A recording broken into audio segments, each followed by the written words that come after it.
देख रहे हैं नेटवर्क 33 राजकुमार के साथ। दोस्तों, आज की कहानी में आगे बढ़ने से पहले अगर आपने इस कहानी का पहला भाग नहीं देखा है तो देख लें, लिंक नीचे डिस्क्रिप्शन बॉक्स में दिया गया है। तो चलिए बढ़ते हैं इस कहानी के दूसरे भाग की ओर। उस रात बस चलती रही और मैं उसी उधेड़-बुन में था कि अब आगे क्या होने वाला है।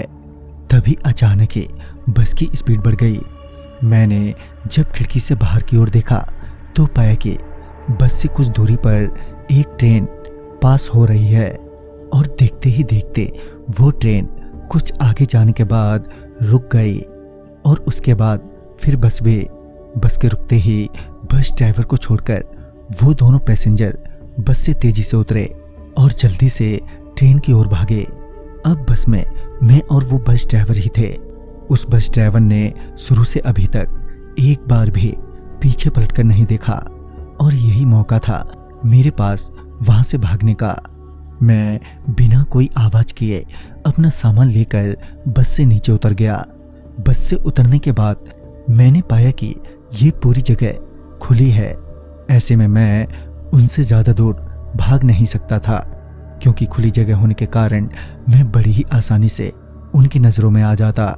लिहाजन मैं उस अंधेरे में कोई छिपने की जगह तलाशने लगा और किस्मत से मुझे एक जगह मिल भी गई जो कि एक गड्ढा था, झाड़ियों से ढका हुआ।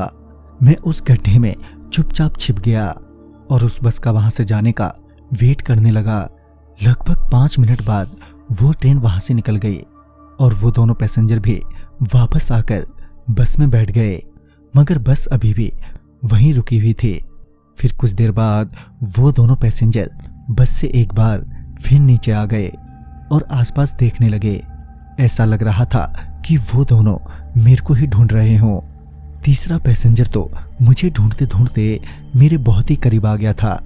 उसे अपने करीब आते देख मेरी धड़कनें एक बार फिर तेज हो गईं, मगर इससे पहले उसकी नज़र मुझ पर पड़ते कि उसे उस दूसरे पैसेंजर ने आवाज देते हुए कहा, अरे भाई चलो यहाँ से, अब निकलते हैं। उसके इतना कहते ही वो तीसरा पैसेंजर वापस लौट गया और फिर वो दोनों बस में सवार होकर वहां से निकल गए। बस को वहां से जाता देख मेरी जान में जान आ गई। फिर मैं उस गड्ढे से बाहर निकला और आसपास ध्यान से देखा तो सिवाय रेलवे ट्रैक और सुनसान सड़क के अलावा कुछ भी नजर नहीं आ रहा था।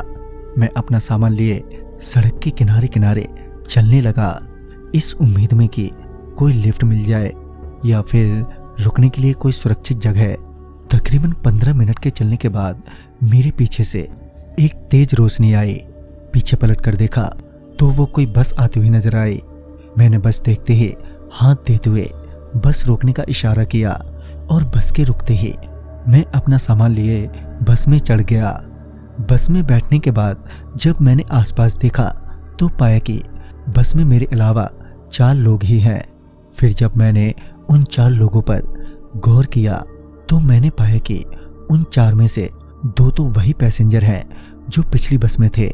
और फिर जब मैंने बस ड्राइवर की ओर देखा तो पाया कि ये वही बस ड्राइवर है। मतलब कि मैं फिर से उसी बस में चढ़ गया था जिस बस से कुछ देर पहले उतर के वहां से भागा था। तभी उन लोगों में से एक ने अपना सिर मेरी ओर घुमाते हुए बोला, तुम्हें तो रामपुर जाना था ना, तो बीच में क्यों उतर गए थे? तुम्हारे चक्कर में हमें बस फिर से घुमानी पड़ी।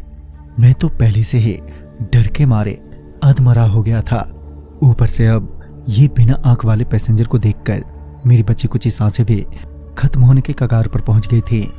मैं किसी मासूम से बच्चे की तरह डरा सहमा उनकी तरफ देखे जा रहा था और वो सारे के सारे मेरे को देखकर अजीब सी मुस्कुराहट दे रहे थे। तभी बस की लाइट ऑफ हो गई और अचानक ही बस भी रुक गई।